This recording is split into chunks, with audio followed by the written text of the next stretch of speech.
चिंतित हूं अध्यक्ष महोदय, मुझे पीड़ा है अध्यक्ष महोदय कि इस विषय पर चर्चा करके, और वो भी तब जब ब्रिटिश पार्लियामेंट के सदस्य यहां पर मौजूद थे और आपने ये रिकॉर्ड ब्रिटिश पार्लियामेंट से मांगा। एक क्रूर आदमी अपना ये सर्टिफिकेट देगा कि हाँ मैंने क्रुएल्टी की थी, हमने फांसी घर में आया था। अध्यक्ष महोदय, ये यहां से ये आदेश। चलिए अब आप बैठिए, बैठिए, अब आप बैठिए, मैंने आपको पूरा समय दिया, अब आप बैठिए, अब आप बैठिए, बैठिए, बैठिए, बैठिए, बैठिए, बैठ जाइए, बैठ जाइए। धन्यवाद, बहुत बहुत धन्यवाद, बहुत बहुत धन्यवाद। एक मिनट सब लोग बैठ जाइए, मैं कुछ तथ्य आपके सामने पेश कर रहा हूं, आपके सामने। बैठिए, बैठिए, कुलवंत राणा जी बैठिए। ये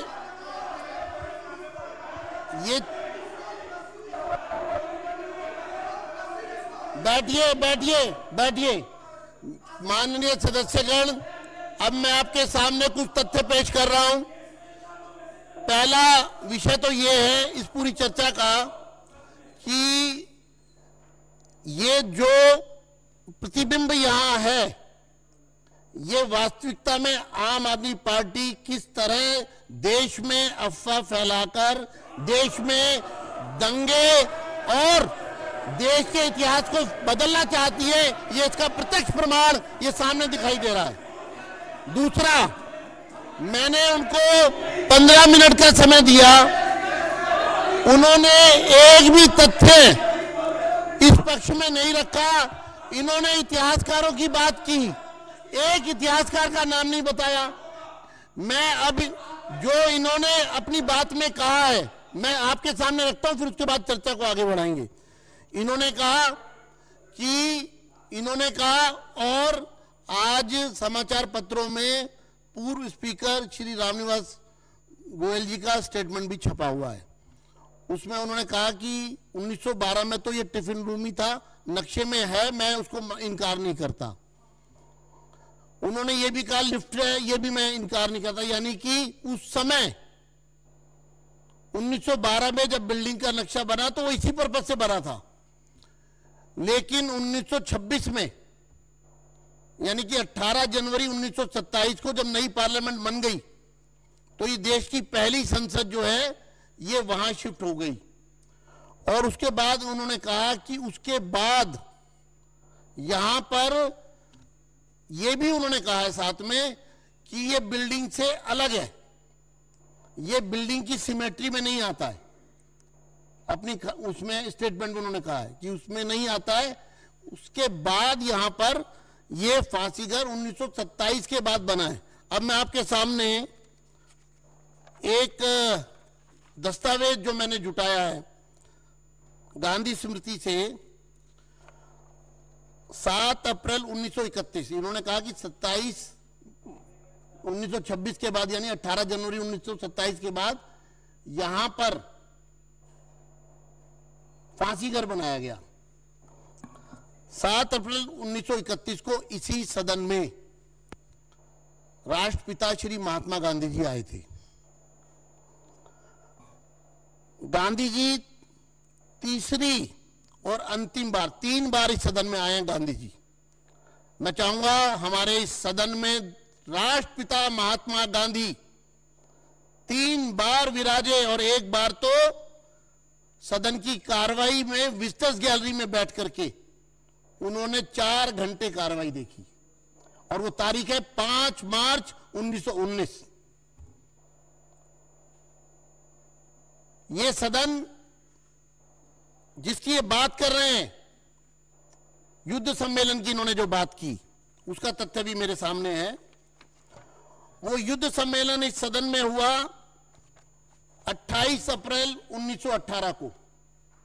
गांधी जी स्वयं लिखते हैं, पहली बार महात्मा गांधी दिल्ली विधानसभा भवन में वायसराय द्वारा प्रथम विश्व युद्ध में भारतीयों की हिस्सेदारी हेतु आयोजित युद्ध सम्मेलन की बैठक में भाग लेने 28 अप्रैल 1918 को पधारे।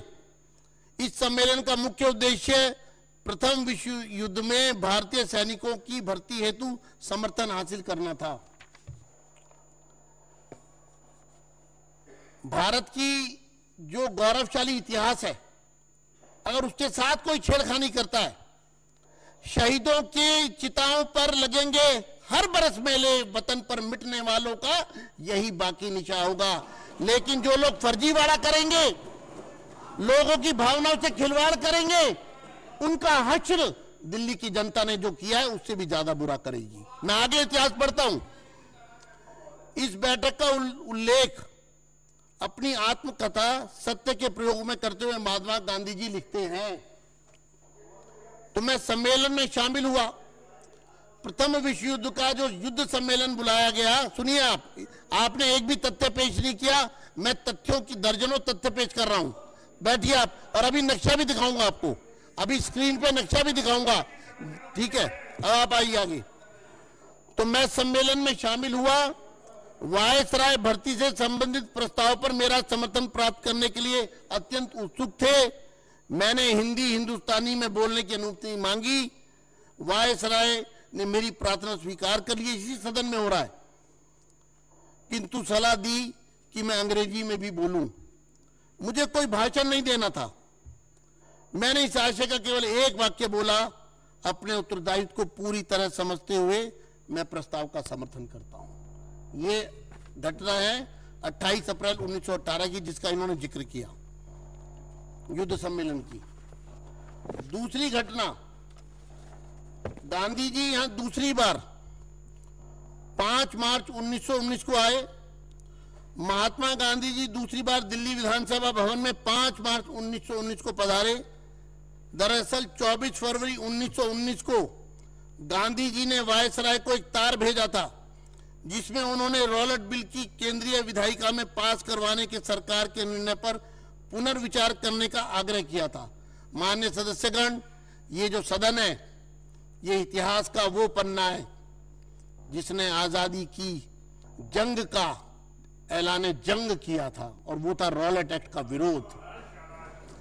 मैं उसके संदर्भ में आपके सामने कुछ तथ्य रखना चाहता हूं, क्योंकि इन्होंने जिस तरह इतिहास का मजाक बनाया है और जिस तरह ये पवित्र सदन देश में आजादी की जंग का ऐलान करने वाला पहला स्थान था, जहां पर पंडित मदन मोहन मालवीय, मेरी कुर्सी के पीछे लगी है तस्वीर, विट्ठल भाई पटेल, लाला लाजपत राय, गोपाल कृष्ण गोखले, विक्रम चंद्र पाल, सब हमारी जगह इसी तरह इन बेंचों पर ऐसे दर्जनों देशभक्त और फ्रीडम फाइटर्स यहां बैठ करके अंग्रेजों की नीतियों का विरोध करते थे।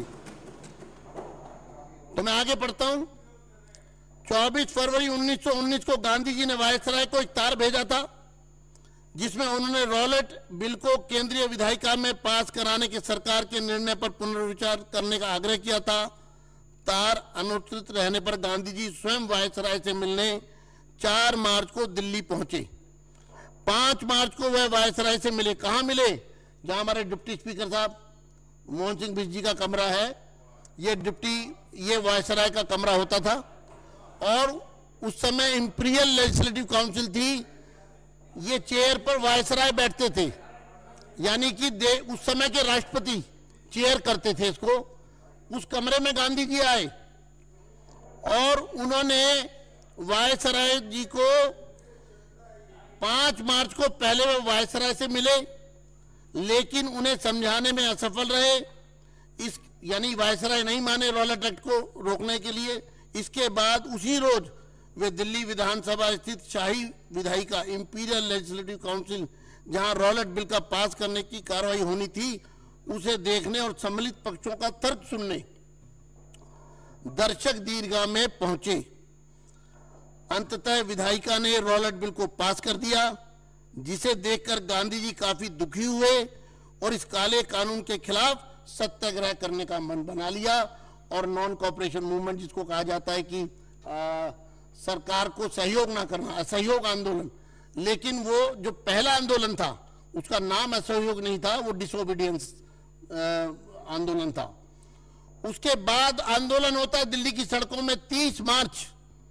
18 मार्च को रॉलेट एक्ट यहां पास होता है, 30 मार्च को दिल्ली की सड़कों पर गोलियां चलती हैं, हजारों लाखों लोग सड़कों पर उतर जाते हैं और 1 दर्जन से ज्यादा लोगों की गोलियों से हत्या हो जाती है। और 13 अप्रैल मात्र रॉलेट एक्ट यहां पास होने के 20 दिन के अंदर अंदर जलियांवाला बाग में निहत्ते मासूम लोगों की अंग्रेज डॉलर ने गोलियां चलाकर हत्या, यानी कि हमारा ये पवित्र सदन जलियांवाला बाग की घटना से भी सीधा जुड़ा हुआ है। अब जो इन्होंने कहा कि 1927 के बाद गांधी जी आए 7 अप्रैल 1931 को, गांधी जी तीसरी बार अंतिम बार दिल्ली विधानसभा भवन में 7 अप्रैल 1931 को पहुंचे। जब इन्होंने इस भवन में स्थित काउंसिल हॉल में Indian chamber of commerce and industry के चौथे वार्षिक सत्र को संबोधित किया, इस दौरान उन्होंने हिंदुस्तानी में अपना अध्यक्षीय भाषण भी दिया जो संलग्न है। मेरे पास वो भाषण भी है जो गांधी जी ने इसी सदन में, ये पूरा भाषण है, मैं आप सबको भी दूंगा इस भाषण को।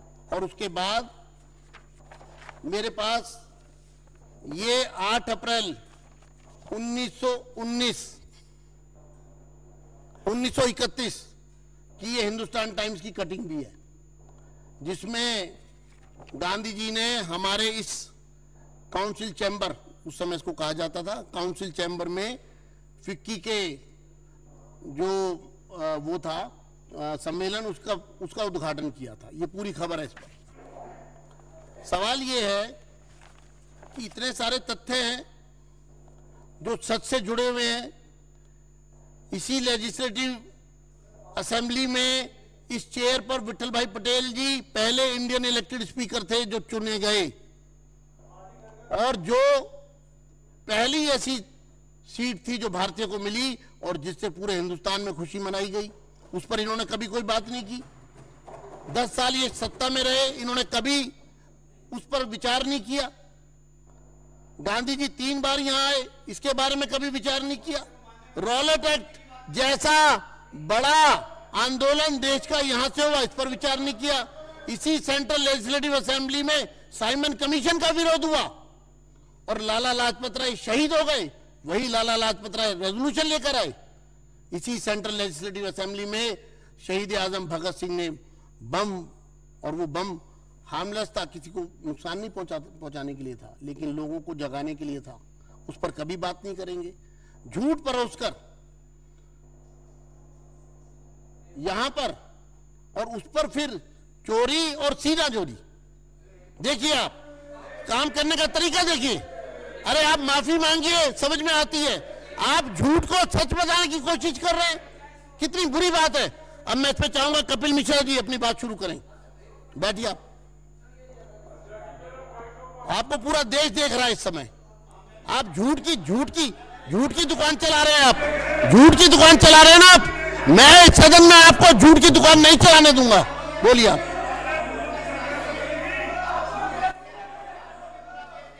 करिए। आदरणीय अध्यक्ष महोदय, बहुत बहुत आभार, आपने इस महत्वपूर्ण चर्चा में मुझे बोलने का अवसर दिया। मैं अपनी बात शुरू करने से पहले केवल इतना कहना चाहता हूं कि वो हंस के झूल गए थे फांसी पे, वो हंस के झूल गए थे फांसी पे, उनका मजाक उड़ाया गया। नकली रस्सी, नकली फंदा, नकली मंच और दर्द का नाटक रचाया गया। इससे बड़ा कोई पाप नहीं हो सकता।